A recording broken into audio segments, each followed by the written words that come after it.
John, we're going to have a look at the senior final first.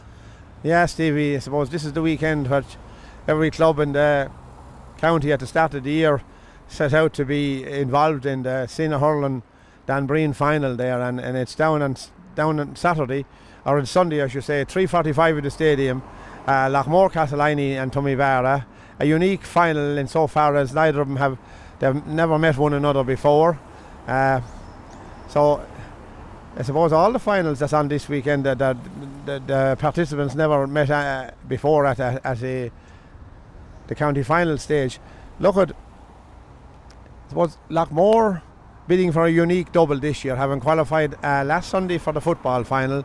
So it's going to be a very, very hectic 6, 7, 8 days for them.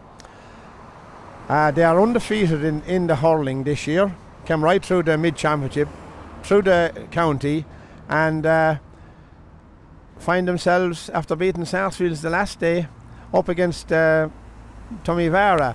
You know, there have been, big scores put up this year. Lochmore have, I suppose in total they've scored, between the both of them, they've scored 12 goals and 170 points, and they conceded 8 goals and 136 points. That's including the 3 games in the mid-championship. But they are the team, backboned by the McGraths, we know that. Michael, is it too soon for Tummyvara? It's never too soon, Stevie, if you get over the line. No, Tummyvara will be looking forward to this. They won't be short in confidence. They had a very good win over Mycarkey in the semi-final. Is there pressure on them? I wouldn't say there's pressure on them at all, no. I suppose the bookies' favourites are Lochmore, the people's favourites are Lochmore. So I suppose maybe all the pressure's on Lochmore, so? Yeah, I don't know. Do Lochmore do pressure? It's natural to them. They, being in finals, they're well used to it, especially this bunch of players, and they have a great legacy there of finals in both codes.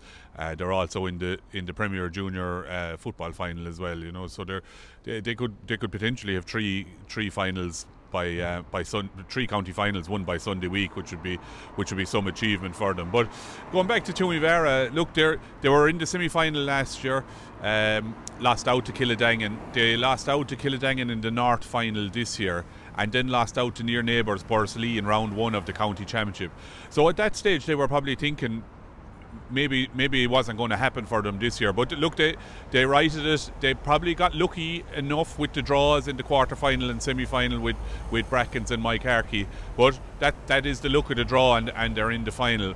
Now defensively, Tummyvara will have to be on their toes against a very formidable 6 forwards of Lochmore, Castleiney. Not only that, Michael, but what can come off the bench for Lochmore? Yeah, certainly.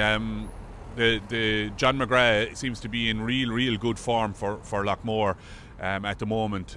He has contributed 46 points of their total so far this year, and especially there in the semi-final, he was the guy. I think he scored 12 points in that semi-final. Just huge scoring out of him when they really needed it. But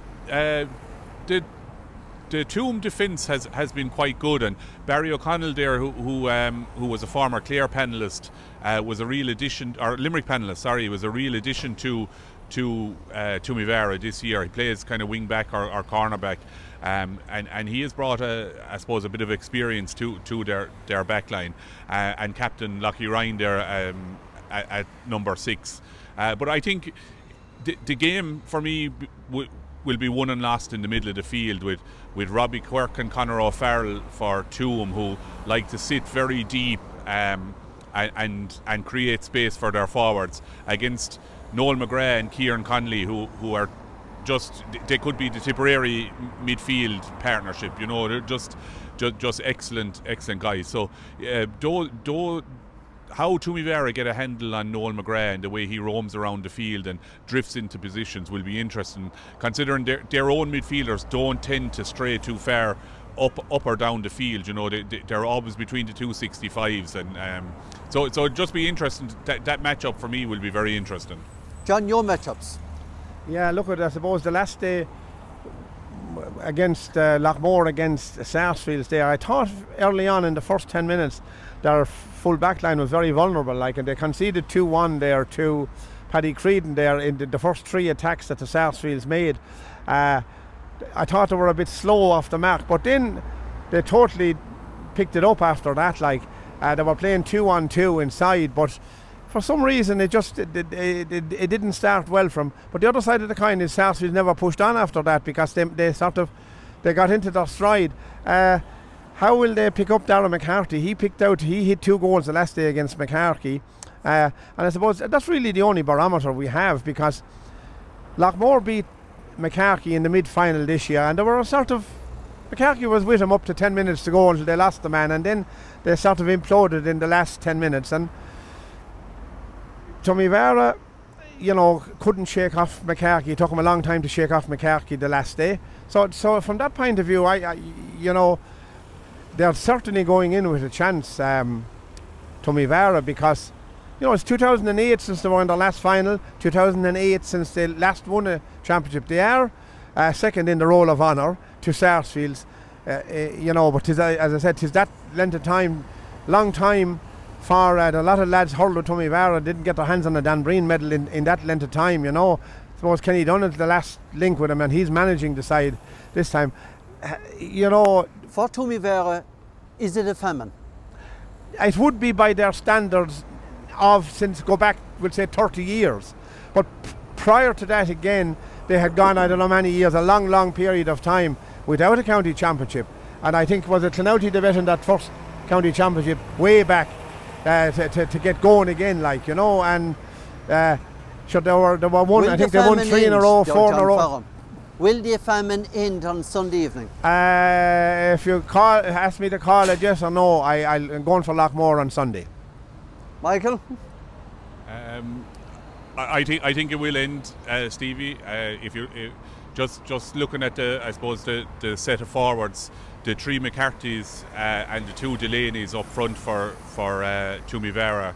I just think they're excellent, and Kevin McCarthy at centre forward on Brian McGrath is another huge matchup, and Brian is a guy that likes to sit into that holding role of the centre back, and Kevin has 11 points got from play in the championship so far, and he's very, very dangerous, and then Mark McCarthy, who has been around a long time, and then obviously John just mentioned him, I suppose the star of the championship this year, Darragh McCarthy, who is the top scorer in the Dan Breen, and I suppose there's a lot of pressure, so to speak, on Darragh McCarthy to produce for Tuam at the weekend. But not only that, I suppose for Tipperary as well. He's probably the guy that everybody is looking to bring to come onto the senior team possibly next year at 19 years old, and everyone will be looking forward to seeing what he can do. But the 3, Jack Delaney and Darren Delaney as well. Jack Delaney is a guy who can cause real trouble for Tuam from wing forward as well. So look, I think Tuam. I just think Tuam will have enough coming into it, but look, would you ever write off Loughmore? You really can't. Okay, Michael, we're here in Cashel, and next Sunday is going to be a massive day for the local club. Cashel King Cormac's are taking on Carrickswan in the Premier Intermediate Hurling Final. What are your views?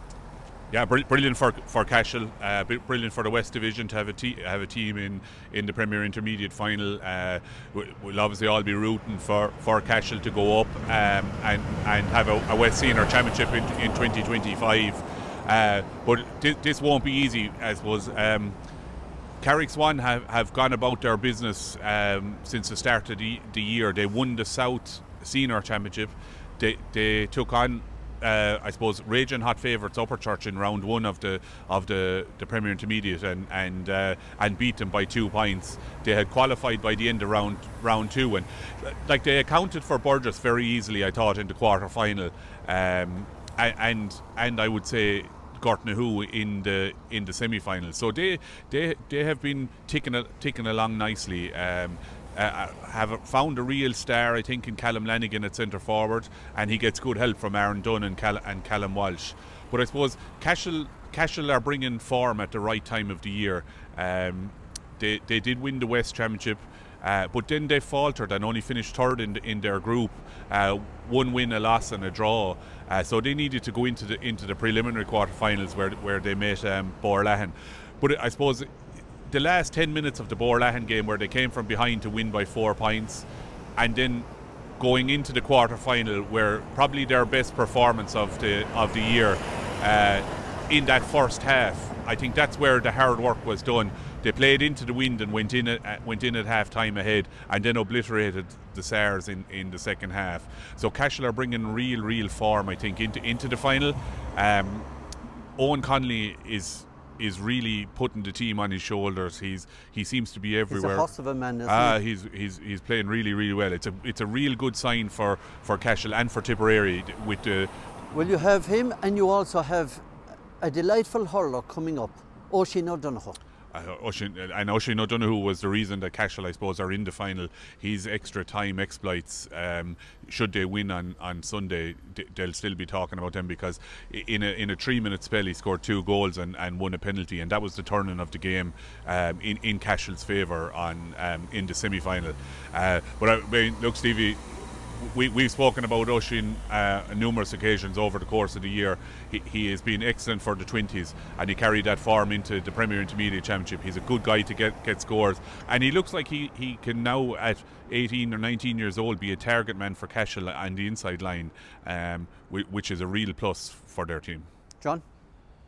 Yeah, I tend to go along with Mike on that one, but I think that the Cashel went through a lull there mid-season, and that coincided with Paddy Fahey being out injured, and also young Quinn, Cathal Quinn was they looked a bit sick at that. Right, yeah. And if you take the last day against the Church, 3 minutes into injury time, it was Fahey's run straight down the throat of the Upper Church defence to draw that free that Devon Ryan put over to bring the game to extra time.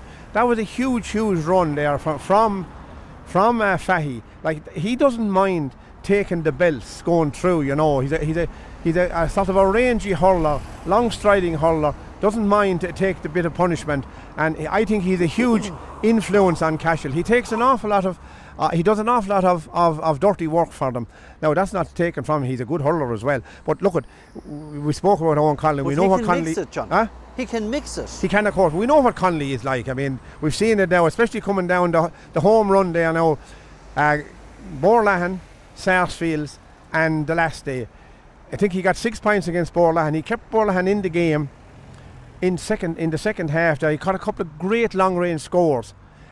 He also done the same against Sarsfields, and the last day he dispatched the penalty where Oisin O'Donoghue had been fouled, and I think he hit 6 or 7 points with it as well.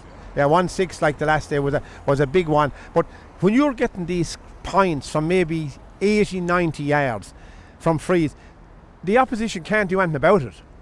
Michael, do you think it's going to be a high-scoring game? I suppose potentially it does. It could be a high-scoring game. Cashel are the highest scorers in the Premier Intermediate this year. They've 29 on average, 29 points per game.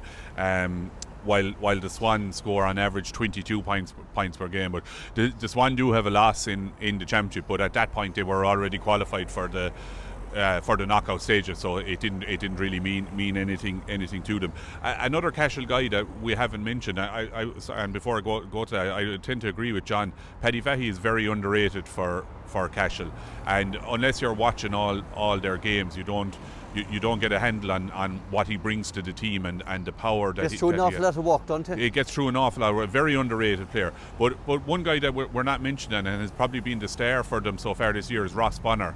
317 he scored from play this year, and he pops up with 3 and 4 points per game, and they're early in the year or not too long ago when they were missing players. Ross Bonner was picked in the middle of the field and gave the same performance he had given when he was inside in the full forward line. So he's a guy that if there's a fire to be fought, he's a guy they can just put into any position and do really well in it. So I think he deserves a real good mention.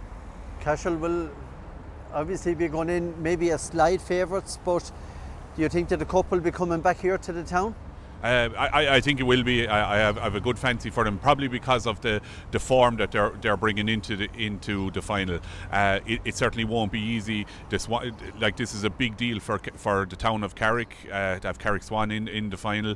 The probably the town of Carrick does need a team back up senior as well, and the South Division needs a second team up senior. But just I suppose maybe divisional parochiality. I actually do think Cashel will win it. I think the form they're bringing into it and what they have in their forwards will get them over the line. Carrick Swans, John, or Cashel Kincormac's? Look at I suppose the first evening of the first round of the championship, Swan and Upperchurch, out in Littleton there. I was at that match, and I remember saying it probably on the radio the next morning that when the Swan won it by 2 points, a lot of people were saying it was a hiccup by the church there. But I remember saying that they definitely won that game on merit, and I think I said that they'd be around at the tail end of the championship, and they are. But again, at the same time, we had the Upperchurch were favourites, Cashel were there or thereabouts. There was a few teams in the mix, as every year. Look, I've seen Cashel play all their matches this year. I missed out on one of them. I've seen the Swan play, I think, in three games. But if you weigh it all up, and what Michael said there about Bonner, Ross Bonner there, I had forgot to mention him there, but he when he's on song, he really does a power of work. Now, the last day, funny enough, against the church was probably he wasn't at his best, but other guys stepped into the breach, and that's what I like about Cashel at the moment. That when they're not, you're never going to get 15 guys going out together like that, being up to the scratch all the time, and that's why they have lads stepping in. They're able to bring one or two off the bench there. Young Delaney there, Simon Delaney comes off the bench. Adrian Cummins came on the last day, got that goal there when there was only 2 pints in it. Look at Stevie, you asked me a question. But John, will Cashel be the kings on Sunday night, or will Carrick Swans? Will the Swans sail down the river shore? Which is it? I think they might sail down the river shore, but they mightn't have the cup with them. I'm going for Cashel, and that's probably it's twofold. I would love them to win it from a West point of view, being a West man, but I think genuinely, hand on heart, they're certainly capable of doing it, and I think they will. Intermediate hurling final, Michael. Yeah, Stevie, I suppose as much as it kills me to say it, the two best teams in the championship are probably in the final. Ballingarry come into it unbeaten all year, and Moneygall having only lost 1 game, and that was to Ballingarry in the Division 3 final. A real resounding victory for Ballingarry there back in June, 124 to 113 that night. But I suppose from a Moneygall point of view, they do have very good forwards. They have 4 guys that are scoring very well for them. Kennelly is the top scorer from play across all 3 championships with 623. They have Paddy Fogarty who has got 410. Joe Fogarty 233, and Adam Hogan in the middle of the field, who was a real live wire, has scored 220 for Moneygall. On the flip side of that, Ballingarry, I suppose they rely very heavily on Dylan Walsh to do all their scoring. He has scored 337 of their totals this year. But the one thing I suppose about Ballingarry is that every game that they have played this year has been a fight to the end, and Ballingarry have come out on the right side of 1-point victories in all those 4 games in the championship this year. So they're a team that's not going to go away. There's good rivalry between these two sides. They met in the quarter-final in 21, which Moneygall won by 3 points, and then it was a last-minute Sean Kennelly penalty that beat that gave Moneygall a victory in the 2022 championship. So very little between the two teams, Stevie. I do think probably Moneygall will get over the line, but that's because you may hold one of the Moneygall forwards, but there are other ones to pick up the slack, and I haven't seen anything yet. If Dylan Walsh is held, does he get enough help from the other Ballingarry forwards? John? Yeah, I intend to agree with Mike there on that one. But the only thing about it there, if you look at Moneygall have only conceded 7 goals there in that championship, and they've scored a whopping in the north, between the north and county, 24 goals. But now, 7 goals over how many games? Yeah, there was what people will be asking. The same amount of games, 7, but we must say in the semi-final of the North, they scored 8 goals against Shannon Rovers that day in probably what was a freak result, considering the way Shannon Rovers played in the championship afterwards. But leaving that aside, they scored them on the day. They are capable of doing it. So who do you think will win and why? I think Moneygall will win it. I think they probably have the better distribution of scorers over it. You have the 3 Fogartys and Kennelly there in the forwards. Like, you'll hold 2 of them on any given day, but you're certainly not going to hold 4 of them. And Joe Fogarty is taking the frees as well there, and he's very, very good on it.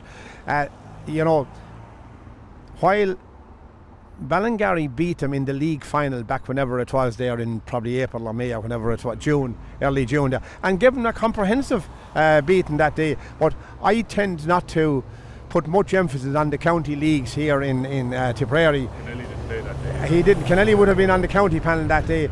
But look at, you know, because if you just look at the league finals this year, you know, you'd have to wonder what teams, some teams use it for different reasons. Look at, Stevie, you asked the question. I think Moneygall will do it because I think Ballingarry are probably over-dependent on Dylan Welch to get the scorers. And, you know, you have got to put, when you get into Thurles there, you got to put the scores on the board. Okay, Junior Hurling final. Junior Hurling final there, Killadangan, Mile Rovers. Killadangan relegated last year, beaten in the intermediate relegation final there by the minimum by Upperchurch. It wasn't too long. They have been up there a while. They came right through the north this year, topped their group, avoided a quarter final, so won their semi-final, won the north final, beaten Tommyvara after extra time. Came through the quarter and semi-final. They're there on merit. Mile Rovers on the other side. Mile Rovers are you know, they have won, I think it was 2007 or something. They won a Munster Junior Club title in 2007. That's right. And they won we'll say March then of 2008. They were beaten in the All Ireland final and that. They were intermediate for a long time. They went down there a couple of years ago. Still, they'll be disappointed after being beaten in that football semi-final last week now, and they have a good few of those players, dual players now. Stephen Quirk again, as he was last week in the football, he'll be missing. He's a big loss to them. They still have Darragh Ryan there. Look, I fancy Killadangan to go back up there, but look at Mile Rovers have gone right through the south and the whole lot as well this year. I don't think they have been beaten yet this year either. Michael? Yeah, Stevie, look, I suppose this will be an interesting game, all right. I didn't realise Stephen Quirk was out again for this weekend. That's a huge loss. He had come on in the South final and scored 8 or 9 points after coming in, so that he'll be a big loss to Mile Rovers this weekend. Darragh Ryan has been going very well for them, but I suppose credit to Killadangan. They were 2 relegations on the bounce, and they're now looking to go back up again. They have a lot of experience in the team. Dan O'Mara and Owen Sharkey would have played senior hurling last year, and they're available to them. And they've guys like Martin Minahan, who has senior experience as well. You know, so look, I think Killadangan probably will have too much for Mile Rovers at the weekend. But I suppose, Stevie, interestingly, of the 4 finals, 8 teams, 7 of them are divisional final winners, and it goes to show the importance of winning your divisional finals. And let's hope we can retain that as well. Yeah, and the divisional championships. And I suppose if the link wasn't there with the divisions, the town Cashel here wouldn't be in a county final. And I suppose it just goes to show, when you put emphasis on the divisions, what you can get out of it. I stay with you for a moment, Michael. The Premier Intermediate Hurling relegation. Yeah, the replay is on this Saturday, Stevie. Tracy's in Newport. Battle of the Neighbours again. Battle of the Neighbours again. 215 to 118. It finished the last day with both teams scoring points in injury time that they thought would have got them over the line.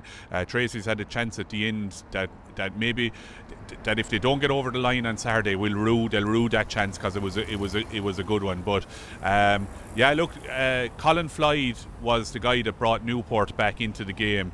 But I think for both teams, what will be, I suppose, interesting to see is whether the guys that they flew home the last day are available to them. Sean O'Brien and Oren Floyd had come home for Newport, and Dara Kennedy and Brian Carey had come home for the Tracys, and whether they're available this weekend could tell a lot about the progress. But for the Westmen, Pat Deegan and Paddy Carey were in very good form the last day, and they'll need to bring that form again on Saturday for the Tracys to stay up.